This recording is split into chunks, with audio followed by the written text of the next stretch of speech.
राम मंदिर प्राण प्रतिष्ठा से पहले ऐसे अचानक क्यों हो रहे हैं चमत्कार, जानेंगे इस वीडियो में। अचानक सैकड़ों नागों का झुंड क्यों आया राम मंदिर में। अगर आप भगवान राम के भक्त हैं तो कमेंट में जय श्री राम लिखना ना भूलें और वीडियो अगर पसंद आए तो लाइक करें और चैनल को सब्सक्राइब करें। नागलोक से भगवान श्री राम का क्या संबंध है? पहले गिद्धों का झुंड और फिर नागों का झुंड। कहा जा रहा है लोग इनकी पूजा कर रहे हैं और अचानक से भालू भी नजर आए हैं अयोध्या में। भालू जामवंत का प्रतीक हैं। इतने सारे नाग दिखाई देने से अयोध्या वासियों को खतरा महसूस हो रहा है। आज इस वीडियो में इसी बात से पर्दा उठेगा। आखिर राम जी का नागलोक से क्या संबंध है? इतने सारे नाग अयोध्या में क्यों दिखाई दिए? प्राण प्रतिष्ठा से पहले ये चमत्कार क्यों हो रहे हैं? कमेंट बॉक्स में जय श्री राम ज़रूर लिख दें दोस्तों। अयोध्या में 22 जनवरी को होने जा रही प्राण प्रतिष्ठा का सभी देशवासियों को और अयोध्या वासियों को बेसब्री से इंतज़ार है। राम जी के स्वागत की तैयारी जोरों शोरों पर है। राम जी के प्राण प्रतिष्ठा के लिए 22 जनवरी ही क्यों चुना गया?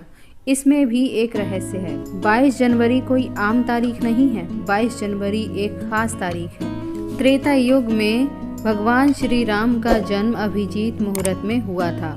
22 जनवरी सोमवार के दिन मृग नक्षत्र के दिन अभिजीत मुहूर्त का संयोग बन रहा है। यही कारण है कि यही दिन राम जी की प्राण प्रतिष्ठा के लिए रखा गया है। इस दिन प्राण प्रतिष्ठा करने से ये माना जा रहा है कि राम जी की मूर्ति में राम लल्ला के प्राण रहेंगे। लेकिन जैसे जैसे प्राण प्रतिष्ठा का टाइम नजदीक आ रहा है वैसे वैसे अयोध्या में अलग अलग चमत्कार देखने को मिल रहे हैं। इससे अयोध्या वासियों को दिक्कत हो सकती है, जो अयोध्या वासियों के लिए खतरा बन रहे हैं। गिद्धों का और भालुओं का संबंध श्री राम से बताया जा रहा है, जिसका उल्लेख रामायण में भी किया गया है। लेकिन श्री राम का नागों से क्या संबंध है? आज की वीडियो में हम आपको बताने जा रहे हैं। दरअसल बात यह है कि अलग अलग क्षेत्र में 2-3 प्रजातियों के नाग देखने को मिले हैं, जिनका संबंध वासुकी और तक्षक नाग के साथ जोड़ा जा रहा है। ऐसा कहा जाता है प्रभु श्री राम के भाई लक्ष्मण तक्षक नाग का रूप हैं और वासुकी नाग, शेष नाग और तक्षक नाग तीनों आपस में भाई भाई हैं, जिसमें तक्षक और वासुकी नाग पाताल में निवास करते हैं और शेष नाग वैकुंठ में भगवान विष्णु की सेवा करते हैं। अंदाज़ा लगाया जा रहा है कि प्रभु श्री राम माता सीता के साथ और अपने भाई लक्ष्मण के साथ अयोध्या में प्रवेश कर रहे हैं, तो क्या उनके लक्ष्मण के दोनों भाई उनसे मिलने नहीं आ सकते? लोगों का मानना है कि उनके दोनों भाई उनसे मिलने के लिए प्रकट हो रहे हैं और वह नाग रूप में आ रहे हैं। बताया जा रहा है कि एक नाग को अयोध्या के राम मंदिर से पकड़कर जंगल में छोड़ दिया जाता है और फिर वही नाग फिर से मंदिर में आ जाता है, जिसके कारण कई बार मजदूरों को भी काम करने में दिक्कत हो रही है। लेकिन मजदूर जय श्री राम का नाम लेकर काम कर रहे हैं। आप भी कमेंट बॉक्स में जय श्री राम लिखना ना भूलें। इन चमत्कारों को सब में जोड़कर देखा जा रहा है, जिसे मल्टीवर्स कहते हैं। जिस संसार में हम रह रहे हैं वह सृष्टि जो है विनाश के चक्र से गुजर रही है। इस संसार के प्रत्येक चक्र को एक कल्प कहा जाता है। कल्प के 4 युग या 4 भाग होते हैं। दूसरे भाग त्रेता युग में राम जी अयोध्या में जन्म लेते हैं और रामायण करके फिर से बैकुंठ लौट जाते हैं। यानी कि आप इस पृथ्वी पर अपना जीवन यापन कर रहे हैं। आप जो घटना कर रहे हैं वही सभी घटनाएं किसी कल्प में आपके ही साथ दोबारा से होने वाली हैं या फिर हो चुकी है। मल्टीवर्स की सच्चाई को साबित करने के लिए एक ऐसी पौराणिक घटना आपको बताएंगे, जिसे जानने के बाद आपको भी मल्टीवर्स की सच्चाई पर यकीन होने लगेगा। इस ब्रह्मांड में केवल 3 विद्वानों को इस मल्टीवर्स को देखने की और उसको जीने की और उसके समय से गुजरने की इजाज़त दी गई है, जिसमें पहले है वासुकी नाग, दूसरे हैं तक्षक नाग और तीसरे हैं काकशुंडी देव। तक्षक और वासुकी नाग के बारे में हमने आपको बता दिया है, लेकिन सवाल उठता है काकभुशुंडी कौन है? आखिर उन्हें प्रभु श्री राम ने अमर कैसे बनाया? वेदों और महापुराणों के अनुसार काकभुशुंडी ने 11 रामायण और 16 महाभारत देखी हैं। वे ब्रह्मांड के कल्प में शाश्वत रूप में जीवित रहेंगे। भगवान राम ने ही काकभुशुंडी को अमर बनाया था। एक कौवे के रूप में काकभुशुंडी की मुलाकात भगवान श्री राम से हुई। प्रभु खेल रहे थे और उसने उन्हें पकड़ने की कोशिश की, जिस कारण से काकभुशुंडी को भगवान श्री राम के दर्शन हुए। रामलला के मुख में आकाश गंगाओं और ब्रह्मांड को देखने के बाद काकभुशुंडी ने भगवान श्री राम से दूर जाना बंद कर दिया और उनके पास लौट आए। काकभुशुंडी ने भगवान श्री राम को ना पहचानने के लिए उनसे क्षमा मांगी। तब भगवान श्री राम ने काकभुशुंडी से उनकी इच्छा पूछी। तब काकभुशुंडी ने कहा कि वह भगवान श्री राम के प्रति अपनी काकभुशुंडी के प्रेम और समर्पण से प्रसन्न होकर सेवा हमेशा के लिए करना चाहते हैं। भगवान श्री राम ने आशीर्वाद दिया कि काकभुशुंडी को कोई भी काल नहीं मार सकता और वह इस कल्प के अंत तक जीवित रहेंगे। जिसके बाद सृष्टि के 27 चक्रों तक जीवित रहे उन्हें अमरता का वरदान प्राप्त हुआ। वे कौवे के रूप में जीवित रहे क्योंकि उन्हें भगवान श्री राम के निकट रहने का अवसर मिला। जब भी भगवान श्री राम का जन्म होता है तब वे अयोध्या जाते हैं और भगवान श्री राम को एक बच्चे के रूप में बड़े होते हुए और खेलते हुए देखते हैं और उसके साथ खेलते भी हैं। हो सकता है काकभुशुंडी भी राम मंदिर में मौजूद हों और भ्रमण कर रहे हों, यानी ये तीनों विद्वान किसी भी यूनिवर्स में अपनी मर्जी से जा सकते हैं। यानी ये तीनों विद्वान किसी भी समय यूनिवर्स में जा सकते हैं।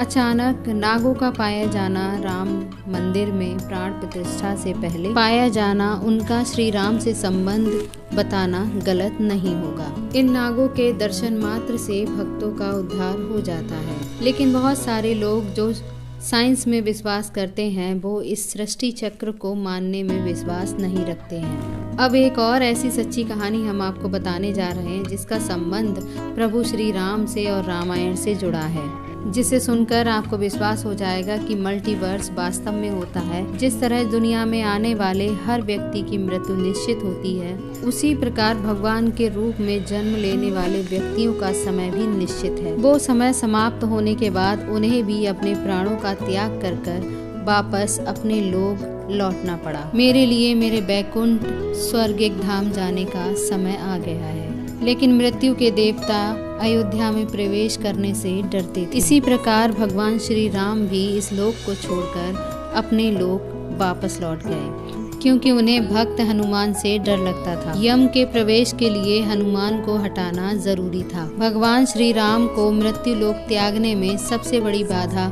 हनुमान जी बने।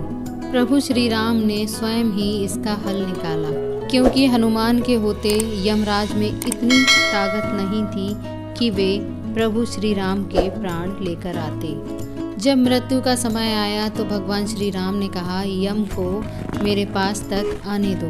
भगवान श्री राम ने अपनी अंगूठी एक छेद में डाल दी और हनुमान जी से उसे ढूंढने के लिए कहा गया। हनुमान जी ने अपना इतना छोटा आकार बना लिया कि वह उस सुराग में घुस पाए और अंगूठी को ढूंढ पाए और उस छेद में प्रवेश कर गए। वह छेद केवल एक छेद नहीं था, वह एक सुरंग का रास्ता था। इसका संबंध भी सृष्टि चक्र के साथ जुड़ा हुआ है, जो सांपों के नगर नागलोक तक जाता था। हनुमान नागों के राजा वासुकी से मिले और अपने आने का कारण बताया। वासुकी हनुमान जी को नागलोक के मध्य में ले गए, जहां अंगूठियों का पहाड़ जैसा ढेर लगा हुआ था, और वासुकी ने कहा, यहाँ आपको राम की अंगूठी अवश्य ही मिल जाएगी। अब हनुमान जी सोच में पड़ गए कि वे इस अंगूठी को कैसे ढूंढ पाएंगे। ये तो बहुत सारी अंगूठियां हैं, इसके बीच में एक अंगूठी ढूंढना बहुत ही मुश्किल है। लेकिन सौभाग्य से जो पहली अंगूठी उन्होंने उठाई वो राम की अंगूठी थी। आश्चर्यचकित करने वाली बात यह है, दूसरी अंगूठी जो उन्होंने उठाई वह अंगूठी भी राम जी की थी। वास्तव में वे सभी अंगूठी एक जैसी ही थीं। एक जैसी अंगूठी होने का क्या मतलब है? हनुमान जी सोच में पड़ गए। वासुकी नाग बोले, जिस संसार में हम रहते हैं वो शुरू होता है और प्रलय के साथ उसका अंत भी हो जाता है। प्रत्येक कल्प में 4 युग आते हैं और समाप्त भी होते हैं, और हर सतयुग में एक वानर इस अंगूठी का पीछा करता है और पृथ्वी पर राम मृत्यु के लिए प्राप्त होते हैं। इसलिए यह सैकड़ों हजारों कल्पों से चली आ रही अंगूठियों का ढेर है। सभी अंगूठियां वास्तविक हैं। अंगूठियां गिरती रहीं और इनका ढेर बड़ा होता रहा। भविष्य के रामों की अंगूठी के लिए भी यहाँ पर बहुत जगह है। हनुमान जान गए कि उनके अंगूठियों के पहाड़ में प्रवेश करना कोई आकस्मिक घटना नहीं थी। यही मल्टीवर्स का रहस्य था। राम जी को समझाने का मार्ग था कि मृत्यु को आने से रोका नहीं जा सकता। राम मृत्यु को प्राप्त होंगे और संसार समाप्त होगा, लेकिन हमेशा की तरह संसार पुनः बनता है और राम पुनः जन्म लेते हैं। इस घटना के बाद प्रभु श्री राम सरयू नदी में समाहित हो गए। उनके साथ अयोध्या के सभी वासी, एक एक व्यक्ति अयोध्या सरयू नदी में समाहित हो गया। यहाँ तक कि कीट पतंगे भी और जानवर भी सरयू नदी में समाहित हो गए।